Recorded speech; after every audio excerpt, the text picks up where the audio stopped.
It is a tale of two halves. Really proud of the way our guys came out and played, 35-3 at halftime. Really, a pretty dominant first half. Guys played well. And then in the second half, just didn't play very great. Some penalties, some big plays, the special teams, touchdown. And we didn't close them out. Like we said, we had some other guys in the game, late in the game, and, that kind of is what it is. But, we should have really dominated in the first, 5 or 6 minutes of the second half and then allow some of our other guys to get in the game. That didn't happen. And so that's something we got to get back and work on and look to close it out. And, not to make excuses for our guys, but one of the things that's real is, you go up 35-3 and, it's whatever time it is, 8:30, 9 o'clock on a Saturday night, the stadium's empty. There's no juice in the stadium. And so we have to do that. We have to bring our own energy. And that's a challenge for us that we've got to do. And, it's something that we're going to really address this week and talk about, coming out of that second half. We did it in the first game. I thought we did a decent job last week as well, but this week, not very good. So, we'll focus on that this week. All right, we'll open up the questions with Bill Landis from The Athletic. Bill. Ryan, how much had missed tackles been on your radar coming into this game, and what did you think of that tonight, particularly with some of the guys in your secondary? Yeah, I thought in the first half it was pretty good. I mean, I thought we were tackling well and running the ball, and I have to look at the film and see who the culprits were, but there were some missed tackles. All right, next up, Rob Aller from the Columbus Dispatch. Rob. Hey, Ryan, have you ever seen as many NFL throws from Justin as you saw today? And when did you know he was a generational talent? Pretty early on. I knew he had the potential to be. I still think he has the potential to be special. I still don't think he's there, but he's getting better every week. And when he puts the work in and he puts the time in to understand what we're trying to get done, and he practices well. But that's something that we're really going to strive for is trying to become an even better practice team in all three phases. I think the better we practice, the better we're going to play. I think when you look across college football, it was a crazy day. And, one of the things that I think happened this week was we didn't practice on Tuesday across the country. And anytime you change up a routine, strange things happen. And I thought, for us to come out the way we did, that was great. Just disappointed about the second half. But we got to practice better. If we want to be where we need to be, if we want to be a great team, then it has to happen, especially on Tuesday and Wednesday. And so that's something, again, that's going to be a focus this week. What about Justin hitting those tight windows? I mean, down the field, as good as I've been around. I mean, he's really accurate down the field. I thought the last throw to Chris, he made that look like it was a 12-yard out, and I got to look back on film to see where it was. But that thing had gas, and it was in the hole, and it was one heck of a throw. We'll go next to Doug Lesmerises, Cleveland.com. Doug. Ryan, you sort of touched on this, but in the second half, early on, maybe you had couple first-team guys on defense who maybe missed a few things. Later on, you had some backups in there who maybe missed a few things. How do you differentiate the evaluation of that of, hey, maybe we gave up some points with some inexperienced guys versus maybe we gave up stuff with our first-teamers? Well, there's no excuse for anybody missing tackles for one. But to your point, we're going to have to look at it on film and just figure out exactly what happened. But our expectation is that, when the second group gets in there, they pick it up from where the first team left off. And we pull away in the second half. That's the expectation around here. So if that's not happening, then we got to get that fixed as well. But to your point, we got to figure out, exactly where all that stuff happened in the second half and then get it fixed. All right, we'll go next to Dan Hope from 11 Warriors. Dan.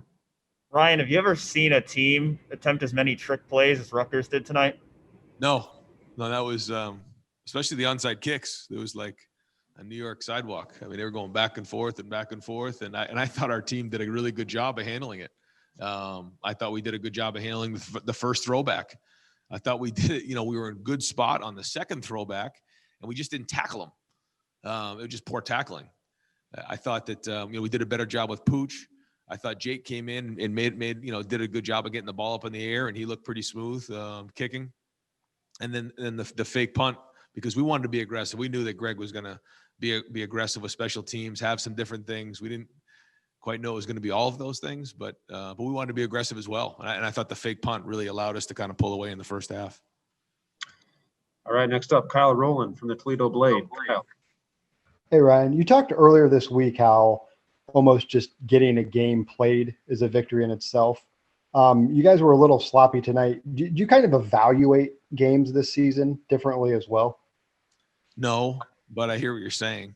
Yeah, I mean, sometimes I go into a game and like, okay, if we can just win this game, don't worry about what it looks like. Let's just win it. And then you get into it and you just, you're competitive. And so you want everything perfect.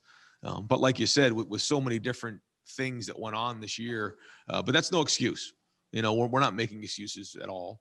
We got to figure that out. We got to get it fixed. We got to clean up the penalties. We did have a turnover, and there's just some things that shouldn't have happened in that game, and that's where we grow. We don't have the non-conference games early on to kind of build off of that. The first time that some of these guys are in the game is right now in a conference game. And so, great learning opportunity this week. We got to get on that film, get those things fixed, and allow our team to build. Okay, we'll go next to Bill Rabinowitz from the Columbus Dispatch. Bill. Ryan, you know that Big Ten teams are not going to just go toe-to-toe with you. They're going to try to mix it up with deception and trick plays. I'm not sure that they're going to do it as much as Rutgers did, but how much preparation will you have to do for that, and give your assessment on how prepared and how well you handled that tonight? At the last part, I didn't hear you. Yeah. Could you give your assessment on how prepared you were for what Rutgers did and how well you handled it? I thought we did a great job. When you think about the throwback, the first one, we got it tackled, we got it nailed down. All the onside kicks, really did a good job there, and handled it. I thought, again, the throwback got us, and we were in good position. We just didn't tackle, and then we had the fake punt. So overall, I thought we were prepared, and I thought we did a good job of it. And the idea was they were going to be aggressive. We weren't going to just be on the defensive, because that's part of the issue. Like you're saying, that teams are going to try to steal possessions. We talk about it all the time, whether it's an onside kick, a fake punt, something like that. They're always going to try to steal possessions against us, and that's part of the deal.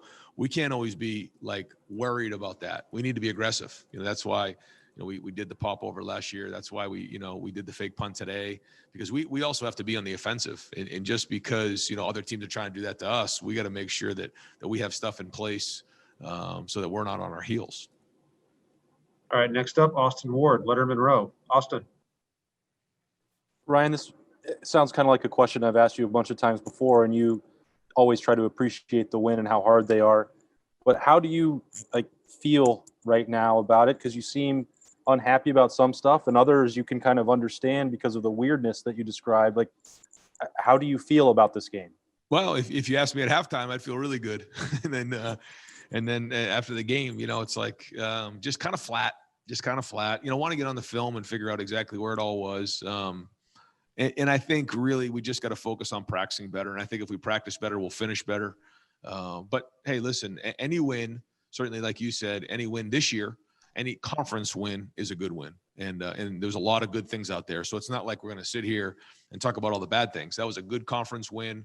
We're 3-0. We're playing good football. We got a lot of good players on the team. We came out and played really, really well in the first half. But we're critical, and that's a good thing. We want perfection, and we're looking for greatness.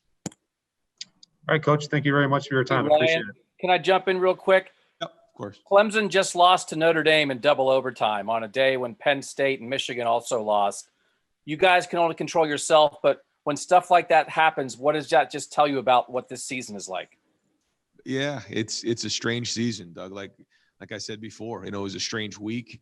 There's so many things at play, and we've talked about this before, is, you spend, an enormous amount of time talking about the testing and avoiding exposing yourself to other people and the virus. And it's a different year. So, we're just going to try to do everything we can to stay healthy again this week and then go beat Maryland.